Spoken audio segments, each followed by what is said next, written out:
Bonjour. Alors, vous êtes l'auteur d'un livre qui est prenant, c'est Je suis ton secret, et sa suite, donc, Tu es ma vengeance. Comment on fait justement pour prendre le lecteur au trip? C'est quelque chose qui s'organise un petit peu, effectivement, quoi. Donc ça veut dire que les deux tomes, je les ai écrits entièrement avant. J'ai même commencé à planifier en fait les deux tomes. Ensuite, c'est un jeu un petit peu de cache-cache avec le lecteur. Donc ça veut dire que quand on écrit, on se représente un petit peu un lecteur fictif qu'on imagine.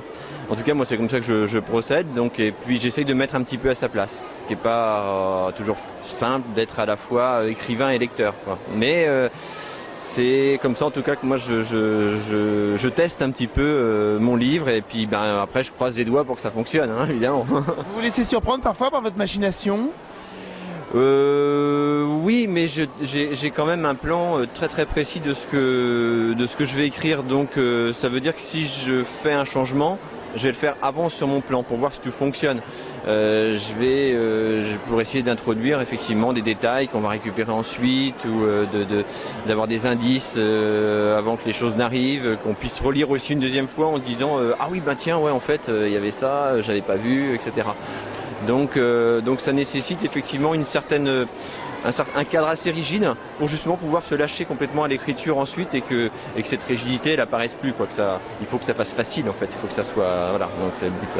Alors, dans le premier tome de Je suis ton secret, on voyait l'héroïne où l'étau se rapprochait au fur et à mesure et où donc la personne qui lui laisse des messages donc dans son agenda connaît tout d'elle. Dans la suite, Tu es ma vengeance, qu'est-ce qui se passe? Enfin, le début du moins pour pas tout dire. Ouais, c'est vrai que c'est difficile de dire les choses sans les dévoiler. Donc parce que effectivement, déjà il y a ceux qui n'ont pas lu le premier tome, donc il ne s'agit pas de leur dévoiler des choses.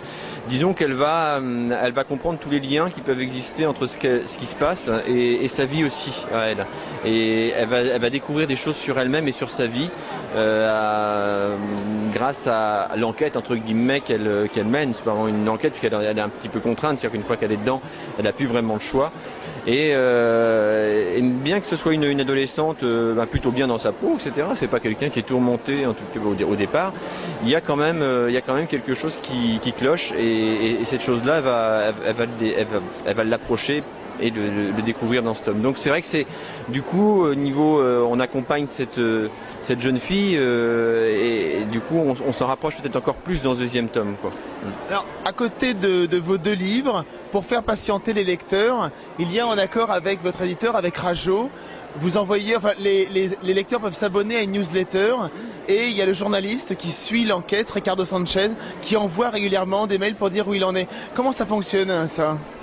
C'était un petit peu expérimental, hein, donc on a essayé. C'est vrai que l'idée de départ était sympa, c'était de se dire aussi on va proposer quelque chose pour patienter entre les deux tomes et puis on va essayer de faire exister aussi un petit peu l'histoire, parce qu'il ne s'agit pas non plus de faire patienter avec quelque chose qui n'a pas de sens. Donc ça permet effectivement d'aller sur différentes pistes, d'imaginer ce que pourrait être la suite de l'histoire et puis aussi d'avoir aussi accès à d'autres supports au niveau narratif. Donc ça veut dire que c'est des formats assez courts qui peuvent se lire très vite et ça nous permet de mieux connaître un personnage qui est secondaire aussi, qui est effectivement ce journaliste. Donc là c'est pareil, c'est un jeu avec le lecteur, on propose de jouer, on propose de jouer à se faire peur, à pas savoir, à tester des pistes. C'est ce qui est intéressant dans la littérature jeunesse, c'est que les lecteurs sont très joueurs. Donc, voilà. Merci beaucoup Marc-Quentin. Merci à vous.